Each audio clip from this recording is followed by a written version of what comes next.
उत्तरदायित्व संभालिए, भागिए नहीं। अगर आपने भागना शुरू कर दिया तो जीवन भर भागते रहेंगे, क्योंकि हर जगह उत्तरदायित्व निभाना पड़ता है। एक बार एक राज्य में राजा राज्य करते थे। राजा बहुत वृद्ध थे और वृद्धावस्था में उन्हें एक पुत्र रत्न की प्राप्ति हुई, जिसका नाम रखा उन्होंने भोज।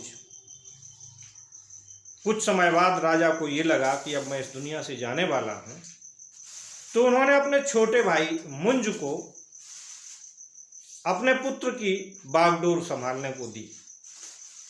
बोले, मेरे भाई, ये मेरा बेटा अब आपके हवाले है। जब तक ये राजकाज संभालने के काबिल नहीं हो जाता, तब तक पूरी जिम्मेदारी आपको निभानी है। आप एक पिता के समान ही इसकी देखभाल करेंगे। मुंजु बड़े खुश हुए, बड़ी प्रसन्नता पूर्वक पुत्र को पालने की जिम्मेदारी ले ली और साथ में राजकाज संभालने की भी। कुछ समय बाद लालच जागा। जब लालच जागा तो उन्होंने क्या किया कि भोज को मरवाने की योजना बनवाई और उस योजना में अपने एक मित्र को भी तैयार किया।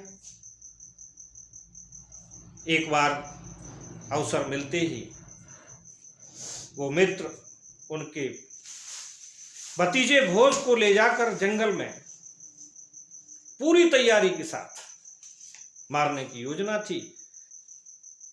तो क्या हुआ कि उस भोज की जो शालीनता थी, उसके चेहरे का जो चमक था, उसे देखकर वो जो मारने के लिए उसे लाया था द्रवित हो गया। उसने सारी योजना भोजराज को बता दी कि भोज, तुम्हारे चाचा ने तुम्हारी हत्या करने के लिए मुझे यहां भेजा है। छोटा बालक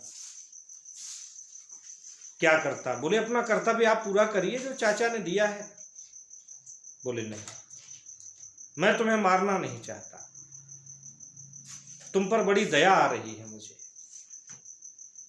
तो बोले, ठीक है, दया करिए, लेकिन मैं चाचा को कैसे मुंह दिखाऊंगा? चाचा ने तो ये बोला है कि तुम्हारा सर काट कर लाना है। भोज ने जिस पेड़ के नीचे बैठे थे, उसी पेड़ का एक पत्ता उठाया और अपने खून से अपने चाचा के लिए एक पत्र लिखा। बोले, चाचा, बड़े बड़े राजा आए इस दुनिया में, जिन्होंने बहुत नाम कमाया। भगवान राम भी आए, जिन्होंने समुद्र पर पुल बनाया। पुल बनाने के बाद रावण जैसे आतताई का संहार किया। युधिष्ठिर जैसे ईमानदार, सत्य बोलने वाले हरिश्चंद्र जैसे लोग भी आए, लेकिन ये पृथ्वी आज तक किसी के साथ नहीं गई। बड़ी खुशी की बात है कि ये आपके साथ जाएगी। इतना कहकर उन्होंने वो पत्र उस हत्या करने वाले व्यक्ति को दे दिया।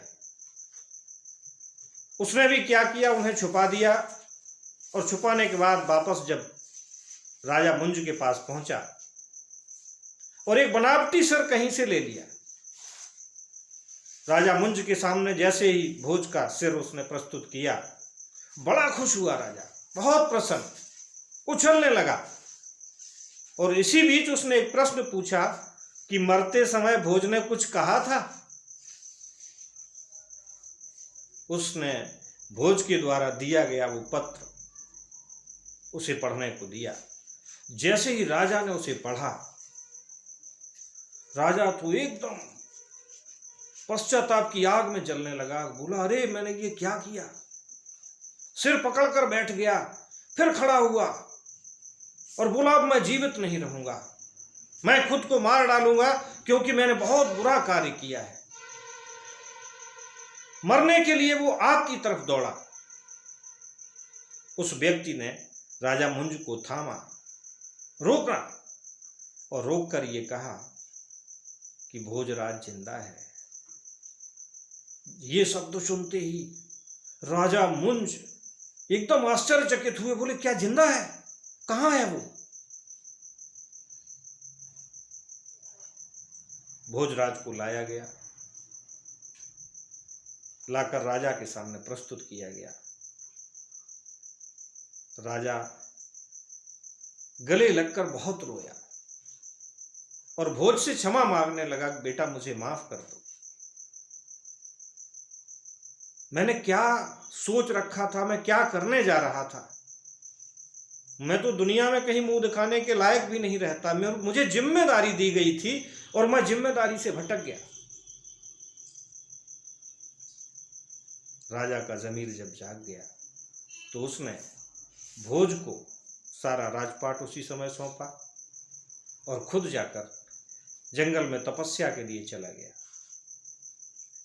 साथियों, जिम्मेदारी बहुत बड़ी चीज होती है, इसे संभालना चाहिए, अंतिम समय तक संभालना चाहिए। किसी भी कार्य की जिम्मेदारी हो, जब हम जिम्मेदारियों से भटक जाते हैं तो वहीं हमारे जीवन में उथल पुथल होना निश्चित है, स्वाभाविक है, होना शुरू हो जाती है। और जितने व्यक्ति भी जिम्मेदारी से भटके हैं उनका परिणाम भी आपके सामने होगा। साथियों, मेरी कहानी यदि आपको अच्छी लगी हो तो लाइक और शेयर जरूर कीजिए। यदि आपने अब तक मेरा चैनल सब्सक्राइब नहीं किया है तो सब्सक्राइब कर लीजिए, जिससे कि आने वाले वीडियोज आपको हमेशा मिलते रहें। धन्यवाद।